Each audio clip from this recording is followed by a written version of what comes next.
खुदावंद आपके साथ हो। हमारे लिए आज की अंजील अंजील मुकद्दस यूहन्ना के मुताबिक उसके 11वें बाब की 3री आयत से। उस वक़्त लाजर की बहनों ने यीशु को कहलवा भेजा कि ऐ खुदावंद देख, जिसे तू प्यार करता है वो बीमार है। यीशु ने सुनकर कहा कि यह बीमारी मौत की नहीं बल्कि खुदा के जलाल के लिए है, ताकि इसके सबब से खुदा के बेटे का जलाल जाहिर हो। और यीशु मार्था और उसकी बहन और लाजर को प्यार करता था। बस जब उसने सुना कि वो बीमार है तो जिस जगह पर था वहीं 2 दिन और रहा। उसके बाद शागिर्दों से कहा, आओ हम फिर यहूदिया में जाएं। बस यीशु ने बैतनिया में लाजर को 4 दिन का कब्र में रखा हुआ पाया। मार्था ने जो ही सुना कि यीशु आ रहा है तो उसको मिलने को गई, मगर मरियम घर में बैठी रही। मार्था ने यीशु से कहा, ऐ खुदावंद, अगर तू यहाँ होता तो मेरा भाई ना मरता। मैं जानती हूं कि अब भी तू खुदा से जो कुछ मांगेगा खुदा तुझे देगा। यीशु ने उससे कहा कि तेरा भाई जी उठेगा। मार्था ने उससे कहा, मैं जानती हूं कि वो यौमे आखिर में जी उठेगा। यीशु ने उससे कहा, क़यामत और जिंदगी मैं हूं।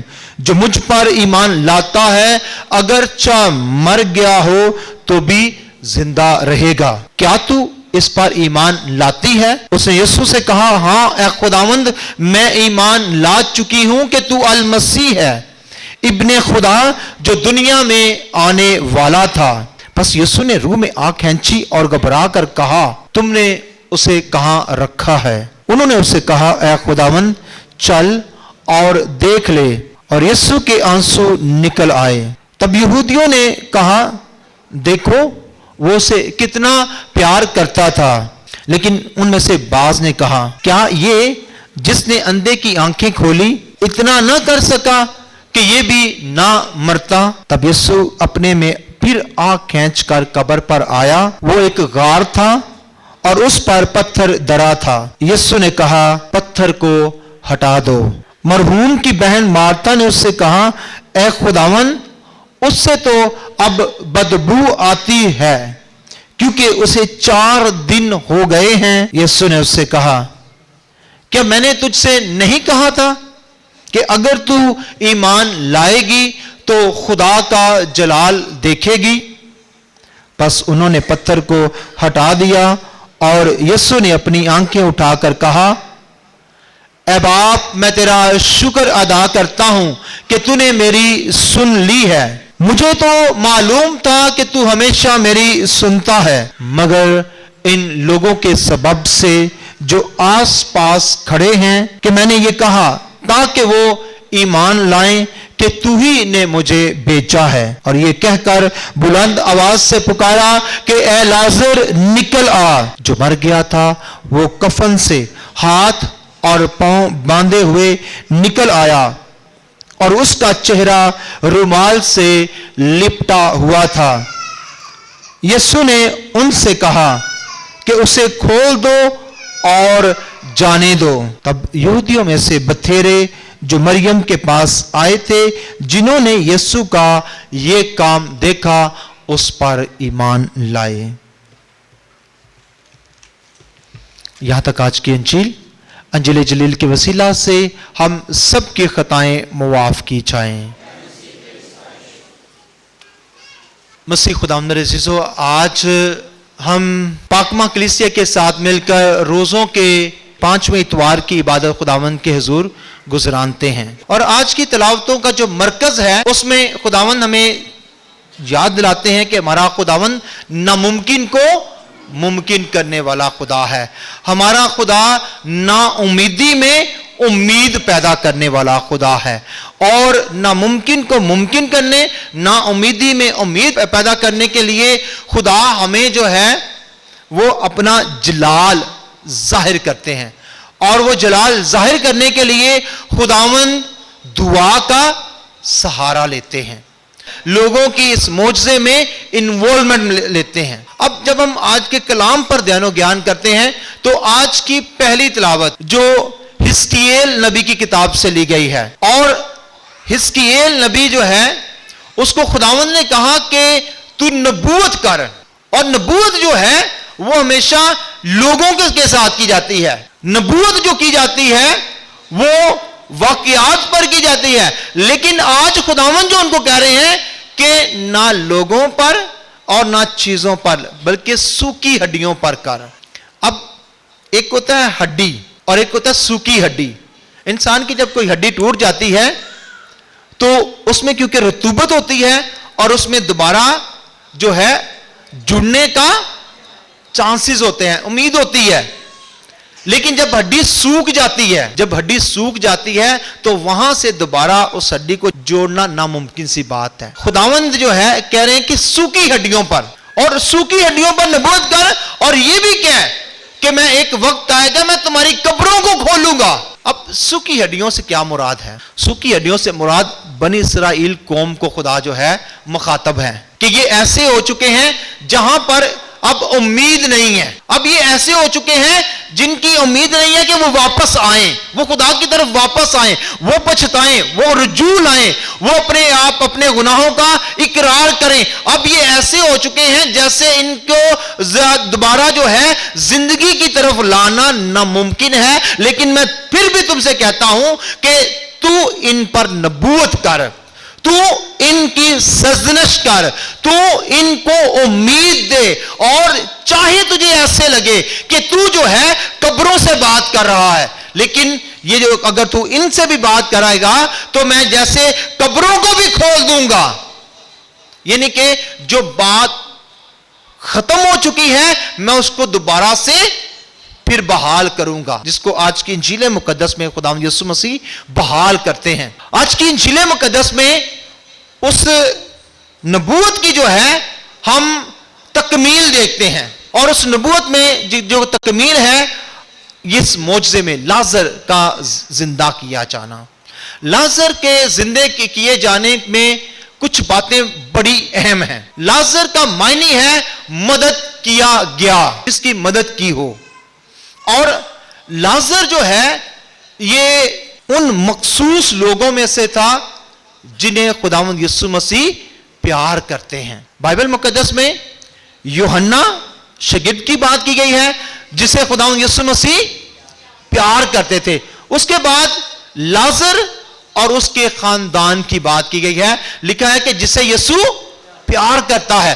مارتھا جو ہے خداوند یسوع مسیح کو پیغام بھیجتی ہے اور کہتی ہے کہ تیرا دوست جسے تو پیار کرتا ہے وہ بیمار ہے۔ اب یہاں پر بات کی گئی ہے کہ یسوع مسیح بھی جو لازر کا جو ہے وہ دوست تھا، اور یسوع مسیح جو ہے لازر اور اس کے خاندان سے پیار کرتا تھا۔ اب یہ جو خاندان تھا لازر کا، یہ خداوند یسوع مسیح کا بڑا فیورٹ خاندان تھا۔ جب بھی خداوند یسوع مسیح یروشلم کی طرف جاتے تھے تو یہ کیونکہ بیتنیہ میں رہتا تھا، بیتنیہ میں اکثر خداوند یسوع مسیح اور اس کے شاگرد جو ہے وہاں پہ آرام کرتے تھے، وہاں پر قیام کرتے تھے، اور لازر اور اس کا پورا خاندان جو ہے اس خداوند یسوع مسیح کی اور شاگردوں کی خدمت کرتے تھے۔ دوسرا، لازر جو ہے نہ صرف خداوند یسوع مسیح کا دوست تھا بلکہ رسولوں کا بھی دوست تھا، کیونکہ خداوند یسوع مسیح کہتے ہیں ہمارا دوست، میرا دوست نہیں کہتے بلکہ کہتے ہیں کہ ہمارا دوست جو بیمار تھا اب سوتا ہے، یعنی کہ اب وہ فوت ہو چکا ہے، اور شاگرد جو ہے اس کو سمجھتے نہیں ہیں۔ شاگرد کہتے ہیں اگر وہ سو چکا ہے تو وہ بچ جائے گا۔ یہاں پر جب بات کی جاتی ہے کہ نہ صرف یہ خداوند یسوع مسیح کا دوست تھا بلکہ شاگردوں کا بھی دوست تھا، جس طرح یہ ہے کہ خداوند یسوع مسیح اور شاگردوں کی یہ ایک عزیز فیملی تھی. خداوند یسوع مسیح کی اور شاگردوں کی یہ خاندان جو ہے نہ صرف ایمانی تقویت میں ان کے ساتھ تھا بلکہ مالی مدد بھی یہی خاندان کرتا تھا. یہ خاندان جو ہے خداوند یسوع مسیح کی مالی مدد بھی بڑا کرتا تھا. بہت دفعہ ہوتے ہیں بہت سے خاندانوں کو جو ہے بعض دفعہ کاہن کہتے ہیں لو جی آپ نے یہ کرنا ہے, اور خاندان جو ہے کاہن سے محبت اور خدا پر ایمان کی وجہ سے کبھی انکار نہیں کرتے. اسی طرح خداوند یسوع مسیح کو اس خاندان پر بڑا بھروسہ تھا. جب آخری فصح کا کھانا کھانا تھا تو خداوند یسوع مسیح کے اپنے شاگردوں کو بھیجتے ہیں, 2 شاگردوں کو بھیجتے ہیں اور ان کو کہتے ہیں کہ تم شہر میں جاؤ اور وہاں پر تمہیں ایک شخص ملے گا اور اس سے کہنا کہ وہ بلا خانہ کہاں ہے جہاں پر استاد جو ہے وہ آخری فصح کھانا چاہتا ہے. سو یہ جو شخص تھا یہ لازر ہی تھا. جو لازر ہی تھا اس کو خداوند یسوع مسیح نے یہ نہیں کہا کہ اس کو یہ کہنا کہ ہم آنا چاہتے ہیں. اس کو خداوند یسوع مسیح نے سیدھا سیدھا کہہ دیا تھا اس کو کہ وہ جگہ بتا جہاں پر ہم آ کر فصح کھائیں گے. سو یہ ایک جو اس کے ساتھ تعلق تھا بڑا گہرا تعلق تھا, ایک دوستانہ. اور بہت دفعہ ہوتا ہے کہتے ہیں دوستوں میں فارمیلٹی نہیں ہوتی, تو یہاں پر بھی جو ہے خداوند یسوع مسیح جو ہے وہ فارمیلٹی نہیں کرتے, لیکن اس دوستی میں خداوند ایمان کو پہلا درجہ دیتے ہیں. اب خداوند یسوع مسیح جب کو خبر جب ملتی ہے تو سوال اٹھتا ہے کہ خداوند یسوع مسیح اردن میں تھے اور بیتنیہ میں آنا تھا. بیتنیہ تقریباً جو ہے یروشلم سے 2 کلومیٹر کا ہے. اور خداوند یسوع مسیح کو جب خبر ملتی ہے, ایک طرف ہم تھوڑا سا کلام کو سمجھیں تو بڑا مشکل سا ہوتا ہے. ایک طرف یہ ہے کہ خداوند یسوع مسیح سے بڑا پیار بھی کرتے تھے, خبر بھی سنتے ہیں کہ دوست بیمار ہے اور آتے بھی نہیں ہیں. 2 دن اور انتظار کرتے ہیں, 2 دن اور انتظار کرتے ہیں. کیوں؟ کیونکہ خداوند یسوع مسیح کو پتا ہے کہ بھئی ابھی تو وہ فوت ہو چکا ہے. یہاں پہ بات آتی ہے کہ شاید لوگ سمجھے کہ بھئی بیمار ہے تو خداوند یسوع مسیح گئے کیوں نہیں. ایک طرف ہے کہ وہ پیار کرتا ہے, دوسری طرف گئے بھی نہیں ہے, کیونکہ خداوند یسوع مسیح خدا ہے, مکمل خدا اور مکمل انسان ہے. ان کو پتا ہے کہ اب یہ جو ہے لازر جو ہے وہ سو چکا ہے. شاگردوں کو بھی بتاتے ہیں تو شاگرد بھی بڑے سکون سے, اچھا ابھی سو گیا ہے تو ابھی ٹھیک ہو جائے گا. تو خداوند یسوع مسیح اس کے جو ہے جب سونے کی بات کرتے ہیں تو اس کی موت کی بات کرتے ہیں اور 2 دن اور انتظار کر, جس کا مطلب ہے کہ جب خبر ملی تھی خداوند یسوع مسیح کو پتا چل چکا تھا کہ وہ فوت ہو چکا ہے, اب 2 دن اور انتظار کرتے ہیں. یہاں پر سوال اٹھتا ہے کہ خداوند یسوع مسیح نے 2 دن اور انتظار کیوں کیا تھا؟ ہمیں تو بڑی جلدی ہوتی ہے نا کہ اگر اطلاع ملے کسی کے فوت ہونے کی, پہلے بیماری کی اطلاع دی ہے, اب خداوند یسوع مسیح کو خدا ہوتے ہوئے پتا چل گیا ہے کہ وہ فوت ہو چکے ہیں, 2 دن ہو چکے ہیں فوت ہوئے, 2 دن اور انتظار کرتے ہیں. کتنے دن ہو گئے؟ 4 دن. 4 دن انتظار کرنے کے بعد خداوند یسوع مسیح وہاں پر جاتے ہیں اور جا کر جو ہے جب پہنچتے ہیں تو یہ بتاتے ہیں کہ یہ جو موت ہے یہ خداوند کے جلال کے لیے ہے.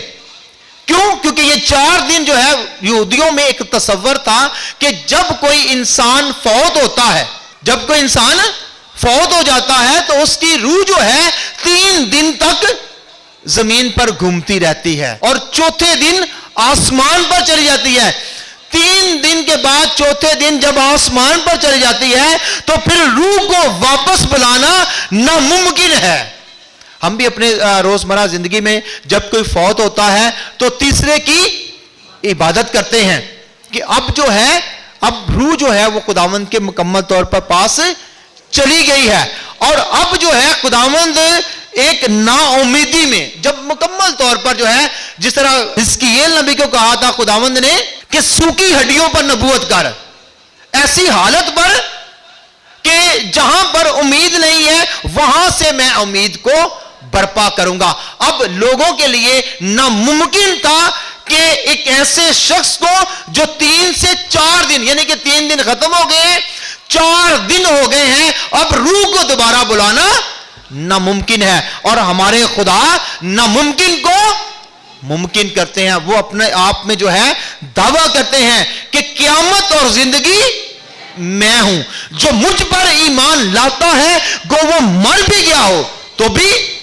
जिंदा रहेगा। सो यहां पर जब मैं अक्सर कहता हूं कि खुदावंद यीशु मसीह ने जो कहा है वो करके दिखाया है। आज की इंजील मुकद्दस में ये कहा है क़यामत और जिंदगी मैं हूं, और वो करके दिखाया है। अब यहां पर जो है हम देखते हैं कि ये मोजज़ा जो है खुदावंद यीशु मसीह के मुकम्मल खुदा होने की और मुकम्मल इंसान होने की भी बात करते हैं।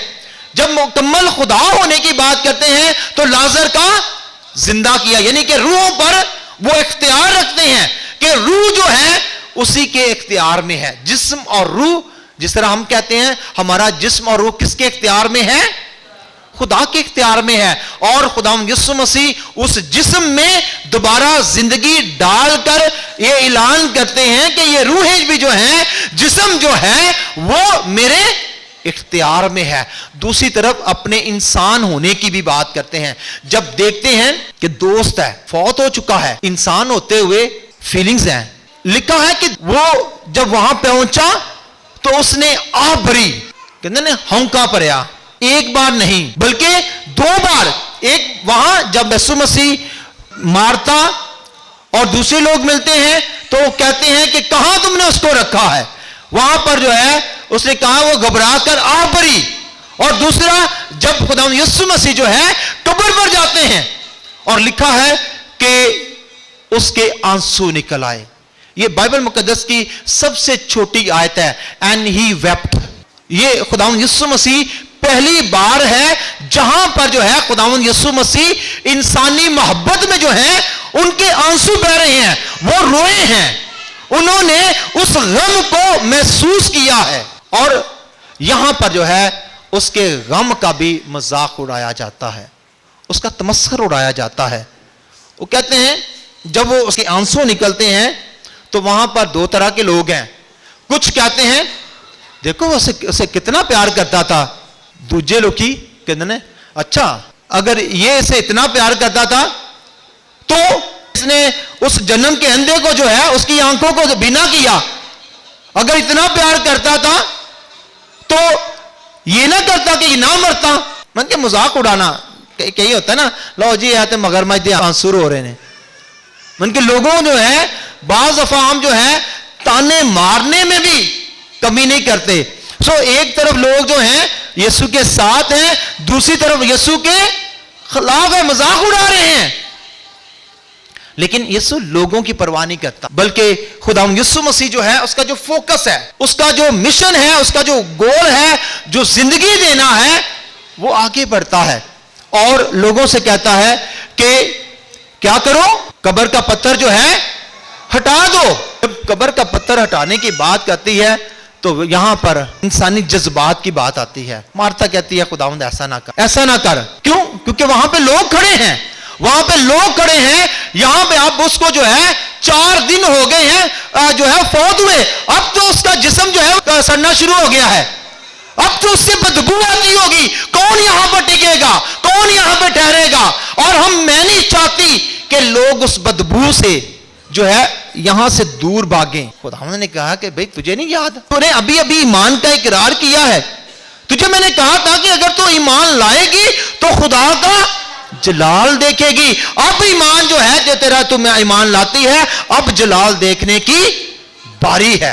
और खुदावंद जो है उसी वक्त जो बाप से दुआ करते हैं। यहां पे देखिए खुदावंद यीशु मसीह ये भी कह सकते थे कि लाजर निकला, बल्कि नहीं, बल्कि पहले जो है पहले क्या करते हैं खुदावंद यीशु मसीह दुआ करते हैं, कहते हैं बाप मैं तेरा शुक्र अदा करता हूं कि तूने मेरी सुन ली है। मुझे तो मालूम था कि तू हमेशा मेरी सुनता है, लेकिन इन लोगों के सबब से ताकि वो ईमान लाएं कि तू ही ने मुझे भेजा है। और ये कहकर दुआ करके खुदा का शुक्र अदा करके ये जानते हुए कि जो कुछ मैं मांगूंगा, जो कुछ मैं कहूंगा, क्योंकि मेरा जो बाप और मैं एक हैं, जिसने मुझे देखा उसने बाप को देखा है, उसी इख्तियार के साथ जो कहते हैं लाजर निकल आ। और लाजर जो है कफन से हाथ और पांव बांधे हुए निकल आता है। खुदावंद यीशु मसीह ये भी कह सकते थे कि लाजर कब्र से जो है और अपने कफन से निकल आ, लेकिन खुदावंद यीशु मसीह यहां पर एक बात बड़ी अहम करते हैं कि लोगों को इन्वॉल्व करते हैं, लोगों को भी जो है उनकी शमूलियत को जो है पुरमानी बनाते हैं। लोगों से कहते हैं पहले कब्र के पत्थर को हटाओ, उसके बाद कहते हैं कि इसके कफन को खोल दो। यानी कि बहुत दफा खुदा जो है लोगों को इस्तेमाल करते हैं अपना जलाल जाहिर करने के लिए। इसके साथ ही साथ इस मोजज़े में हम देखते हैं कि दुनिया में हर वक्त एक जैसा नहीं होता। हमारी जिंदगी में निशेबो फराज आते हैं, ऊंच नीच आती है।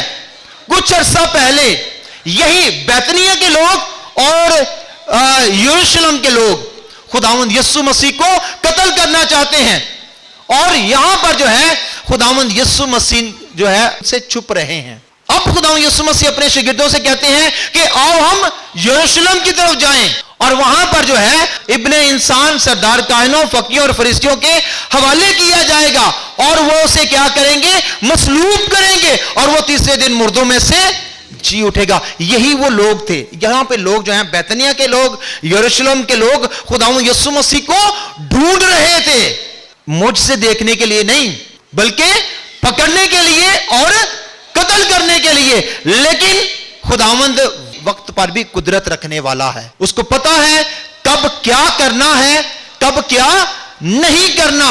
इसलिए जो है जब मुनासिब वक्त आता है, बहुत दफा हम दुआ करते हैं, हमारी दुआ कबूल नहीं होती, हम परेशान हो जाते हैं, लेकिन याद रखें वो वक्त मुनासिब नहीं होता। शायद हमारे लिए मुनासिब होता है, खुदा के लिए वो वक्त मुनासिब नहीं होता। हमारा वक्त और खुदा के वक्त में फर्क होता है। सो आज यहां से हम देखते हैं कि ये वक्त जो है वो मुनासिब वक्त नहीं था, ये वक्त जो है मुनासिब वक्त था। गो के लोग दुश्मन थे, ढूंढ रहे थे, लेकिन खुदावंद उनकी तलाश को ही फर्क कर देता है। वो ढूंढ रहे थे मौत देने के लिए, यीशु वहां पे पहुंच जाता है जिंदगी देने के लिए, और जब जिंदगी देता है तो लोगों की राय बदल जाती है। जब जिंदा खुदावंद यीशु मसीह लाजर को जिंदा करते हैं तो यही लोग एक दो दिन के बाद यीशु मसीह के साथ जाते हैं। पहले उसको ढूंढ रहे थे, अब यीशु मसीह के साथ कहां पे जाते हैं, यरूशलेम में जाते हैं, और यरूशलेम में जाते हुए नारे लगाते हैं, इब्ने दाऊद को होशना, इब्ने दाऊद को होशना। यीशु ने पहले भी लोगों की परवाह नहीं की, अब भी लोगों की परवाह नहीं की, क्योंकि यही लोग बाद में कहते हैं इसे सलीब दे, इसे सलीब दे। सो खुदावंद जो है लोगों की परवाह नहीं करते कि लोग क्या कहेंगे, लोगों के सिर्फ जज्बात के साथ नहीं जाते, लेकिन सबसे पहले वो अपने गोल को देखते हैं, अपने बाप की मर्जी को देखते हैं, अपने बाप के मिशन को देखते हैं। वो उस मिशन को पूरा करने के लिए चलते जाते हैं। गो के वहां पर उसे बादशाह भी बनाना चाहते हैं, खुदावंद यीशु मसीह उसका भी इनकार कर देते हैं। सो यहां पर हम देखते हैं कि आज के इस मोजज़े में खुदावंद यीशु मसीह जो है हमें जो एक और बात जो सिखाते हैं वो ये है कि खुदा का जो है एक वक्त होता है, और साथ ही साथ हमें जिंदगी देने के लिए बहुत दफा महफूज पनाहगाहों से भी बाहर निकलना पड़ता है। खुदावंद यीशु मसीह उर्दन में थे जहां महफूज थे, लेकिन हमारी खातर वो उस सफर को तय करते हैं, आते हैं यहूदिया की तरफ, बैतनिया की तरफ और यरूशलेम की तरफ। क्यों? ताकि वहां पर मसलूब हो सके और हम सब के लिए निजात का जरिया बन सकें। सो बहुत दफा हमें दूसरों की खातर, दूसरों को बचाने की खातर बहुत दफा हमें रिस्क भी लेना पड़ता है, अपनी जान भी कुर्बान करनी पड़ती है, अपने आप को भी खतरे के हवाले करना पड़ता है। इसलिए कहा जाता है टेक रिस्क, लेकिन नॉट अ फुलिश। ये नहीं कि ऐसा रिस्क जो हमें जो है किसी की जिंदगी लेता है, या ऐसा रिस्क जिसमें हम बेजा अपनी जान का नुकसान उठाते हैं, लेकिन हमारा कोई भी काम जो है बामकसद होना जरूरी है, اس میں دوسروں کے لیے زندگی کا راستہ ہونا ضروری ہے. آج کی تلاوتوں میں, آج کے کلام میں خداوند آج کی پہلی تلاوت میں بھی ہمیں یہی سکھاتے ہیں کہ ہمارا خدا ناممکن کو, آج کی تلاوتوں میں خداوند جو ہے ہمیں جو سکھا رہے ہیں کہ خداوند ناممکن کو ممکن کرنے والے ہیں, اور ہماری زندگی میں اگر کچھ بھی ناممکن ہے تو ہمیں نا امید نہیں ہونا. کیوں؟ کیونکہ خدا ہماری نا امیدی میں بھی امید پیدا کرتے ہیں. اسی طرح جو خداوند نے ہمیں سکھایا ہے آج کی انجیل مقدس میں کہ دنیا کی نظر میں لازر 4 دن کا مر چکا تھا اور اس کا دوبارہ زندہ کیا جانا ناممکن تھا, اور خداوند پر جو ایمان رکھتا ہے اس کے لیے کچھ بھی ناممکن نہیں ہے. تیسری بات جو ہم آج کے کلام سے سیکھتے ہیں کہ خدا ہمیں یاد دلاتے ہیں کہ اگر ہم نے خدا کا جلال دیکھنا ہے تو جس طرح خداوند یسوع مسیح نے دعا کی ہے, ہمیں بھی کوئی بھی کام کرنے سے پہلے, خدا کا جلال دیکھنے سے پہلے اپنے آپ کو دعا میں ٹھہرانا ہے. تیسری بات جو ہم آج کے کلام سے سیکھتے ہیں کہ زندگی دینے کے لیے ہمیں جس طرح خداوند یسوع مسیح نے دوسرے لوگوں کی مدد لی, پتھر کو ہٹانے میں, کفن کو کھولنے میں, ہمیں بھی دوسروں کی مدد کرنی ہے, اور اگر ضرورت ہے تو دوسروں کی مدد بھی لینی ہے نیکی کا کام کرنے کے لیے. چوتھی بات ہمیں خداوند سکھاتے ہیں آج کے اس موضوع میں کہ خداوند جنہیں پیار کرتا ہے آخر تک انہیں پیار کرتا رہتا ہے, اور جو لوگ خداوند کو پیار کرتے ہیں وہ بھی آخر تک خداوند کو پیار کرتے رہے. جس طرح ہم دیکھتے ہیں کہ لازر کی بہن مریم نے جب دیکھا کہ اس کا سب سے پیارا بھائی جسے وہ بھی پیار کرتی تھی, یسوع بھی پیار کرتا تھا, جب اس کو دوبارہ زندگی دی تو اس نے اپنا سب سے قیمتی تحفہ جو عطر تھا خداوند یسوع مسیح کے پاؤں میں انڈیل دیا کہ اس عطر سے زیادہ جو ہے, اے باپ تو نے میرے بھائی کی زندگی مجھے واپس کی ہے اور ہماری زندگی کو دوبارہ خوشیوں سے بحال کیا ہے, اب ہمارے لیے دنیاوی چیزیں نہیں ہیں. اسی بات کو آج کی دوسری تلاوت میں مقدس پالوس رسول بیان کرتے ہیں کہ اب ہم بدنی نہیں ہیں, اب ہم فانی نہیں ہیں. جب ہم نے مسیح میں بپتسمہ پا لیا ہے تو ہم غیر فانی ہو چکے ہیں. جس طرح مسیح مردوں میں سے جی اٹھا ہے, اسی طرح جو ہے جو اس پر ایمان لاتے ہیں وہ بھی مردوں میں سے زندہ کیے جائیں گے. ضرورت اس بات کی ہے کہ ہم خدا پر ہمیشہ ایمان میں قائم رہیں اور ایمان رکھتے رہیں, چاہے زندگی میں جتنی مرضی بڑی آزمائش آئیں, مسیح ہمارے خداوند کے وسیلہ سے.